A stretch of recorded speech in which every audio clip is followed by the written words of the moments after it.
The legend of Picacho Peak. Long before Arizona had highways, railroads, or cities, there stood a lonely mountain rising from the desert floor. The people who lived in these lands called it Picacho Peak. But the old stories say it wasn't always a mountain. They say that many generations ago, a brave warrior watched over the desert and protected his people from danger. He knew every cactus, every wash, and every trail that crossed the Sonoran Desert. One summer, a terrible drought struck the land. The rivers dried up, the animals disappeared, and the people feared they would not survive. The warrior climbed the tallest hill and prayed for help.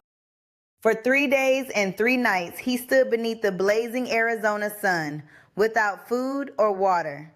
When the Great Spirit finally heard his prayer, a choice was given. His people could be saved, but only if he gave up his own life. Without hesitation, the warrior accepted. As the story goes, the earth began to shake. The wind roared across the desert, and the warrior slowly turned to stone. His body rose higher and higher until it became the towering peak we see today. Soon after, the rains returned. The desert bloomed once again, and the people survived.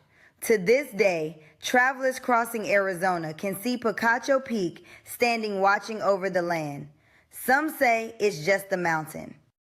But the old storytellers smile and say otherwise, because when the sun sets behind the peak and the desert turns gold, you can still see the silhouette of a warrior standing guard over his people. And that's why Picacho Peak remains there today, not as a mountain, but as a promise kept.